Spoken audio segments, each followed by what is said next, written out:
All right. So, personally, do I, as a theistic Satanist, believe in the devil? So, some theistic Satanists do not believe in the devil. Some do. The same as some theistic Satanists believe in angels, and some do not.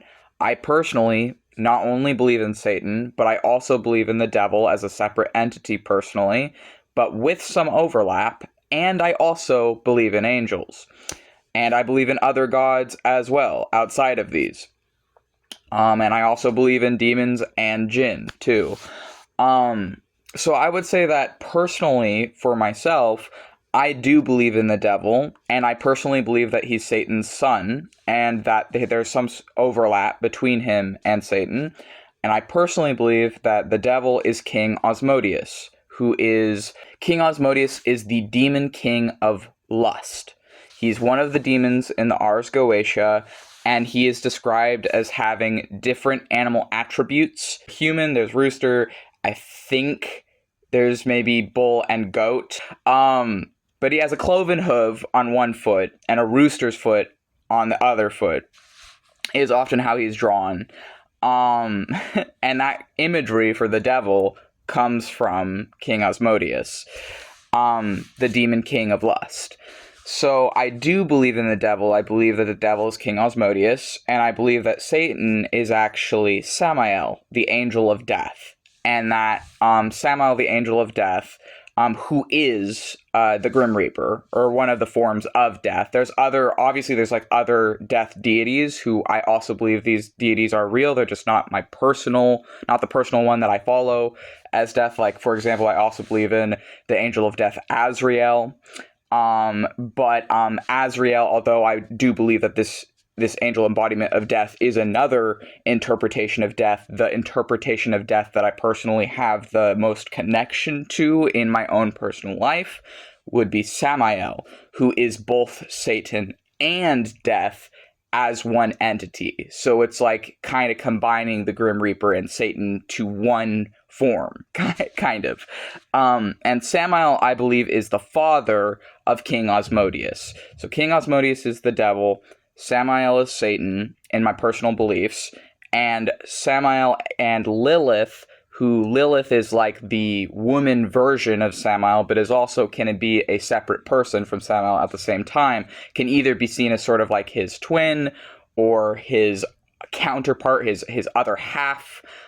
Can also be seen, depending how you look at it, as like the same entity, but as a woman rather than in a more masculine form or as a man. So if Samael, when they are a man, can be Samael, but when they are a woman is Lilith. But there are also independent people as well that can exist separately from each other and are married. And I believe that Samael and Lilith combine to form King Osmodeus. So there's Satan, and then the lady Satan, and then their son or their child is King Osmodeus. How I personally view it. So I believe in the devil, yes, and I believe in Satan as well, as a sorcerer. And this is my personal beliefs on that. King Osmodeus is also married to Lilith. Some people say it's the same Lilith that Samael is married to. Some people say it's actually maybe a different Lilith than the Lilith that Samael is married to. Some people say maybe it's a younger variation of Lilith to be King Osmodeus's wife. I think that all of these beings are sort of like interconnected and very closely connected. So I think that you could see King Osmodeus's Lilith as maybe a separate Lilith, or you could see it as the same Lilith, and perhaps both are true. And I think that all of these entities, and gods, Samael, Lilith, and King Osmodeus, each of them have a connection to lust. Each of them have associations mythologically with seduction, and they are also said to be the origin of succubi and incubi, succubuses and incubuses. Like, that sort of demonic energy is said to originate from these beings. I also personally believe that these beings are romantically involved and sexually involved with different humans, and that this is one type of sorcerer, but that not all the sorcerers that they teach are romantically involved with them, and not all the people that they've influenced are like in love with them. I think that it's perfectly possible to work with these gods without like being in love with these gods. However, I do think some of the sorcerers that they teach are in love with them, and some are even married to them. For all three of these gods, I think that these gods do take human partners and even take human spouses, and that their other spouse is okay with that. And I think that this is not particularly uncommon for demonolators that work with these gods. I think that it's not uncommon. I also think there are people who they may like for a time be romantically or sexually involved with these gods, and it just kind of be a temporary thing, and I think that's also okay. And there are other people where it's more like a long-term commitment and long-term devotion where they really want to be like actually married to these gods, and I think that's also okay.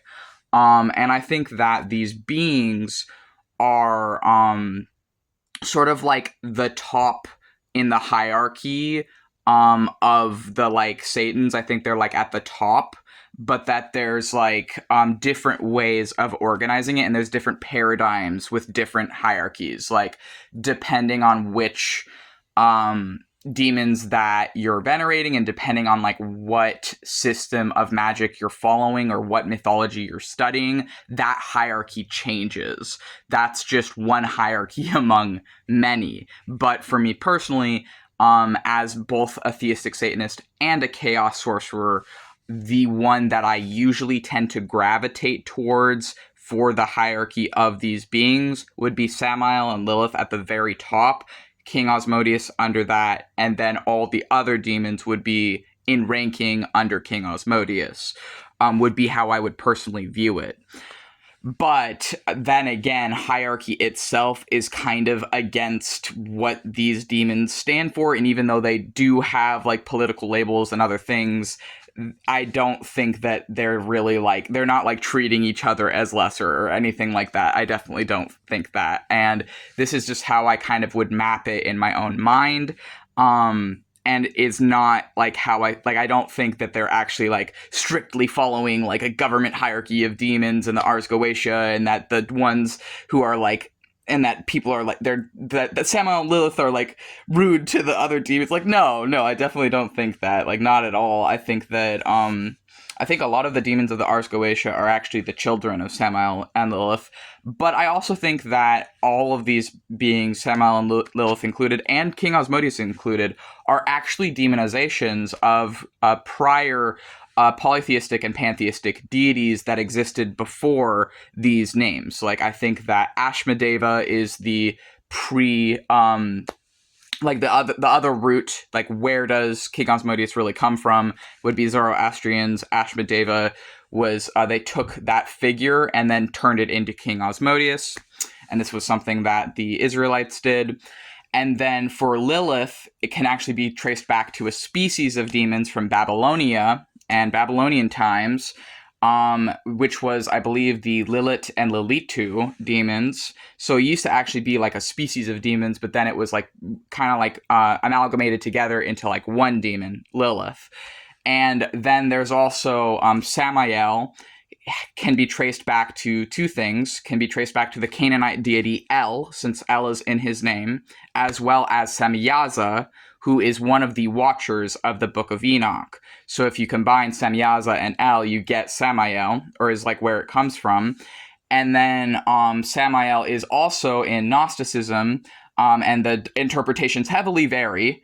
But in the Apocryphon of John, I believe it is, Samael is equated with the Demiurge, or is one of the names of the Dim King, who is the Demiurge, who is said to be a false ruler of the universe, who created the universe, but did so with stolen knowledge, and essentially is depicted as, in different ways, depending on whether it's the Sethians or the Valentinians or whoever. Like, the interpretations of the Demiurge vary, but the Sethian interpretation is not a very good one. or what I mean by that, it does not paint the demiurge in a positive light, but in a more like this person who created the universe was terrible and it was a mistake and they stole the knowledge and they were a horrible predatory god or something like that. It's like the tone I was getting from the Apocryphon of John.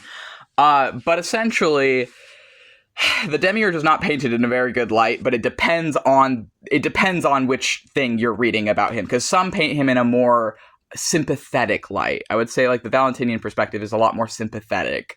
And I tend to just inherently, like as a human being, not trust when mythology is like, oh, and these beings are evil, or this being is evil, or this guy sucks, or whatever. Like, I tend to just implicitly, instinctually want to be like, I want to meet that god. I want to like hear what their perspective is. I want to see what their energy feels like. I want to learn from them. I want to hear from them as a witch and as a sorcerer. I specifically seek out the deities that get cast off or get written off, like never involve yourself with this deity. This deity is like the top of the top evil, and I will specifically go and seek out that deity and be like, what can I learn from you? What can you teach me? Like, is it true? And what I've found consistently is that I always learn something new, and I really don't think that any of these demons are evil. I really do think that all of them are just gods that have their own ways, and that they can teach people things, and that they teach people witchcraft, and they can teach people sorcery. And in my life, they're beautiful forces that inspire me and help me to be a better person every day.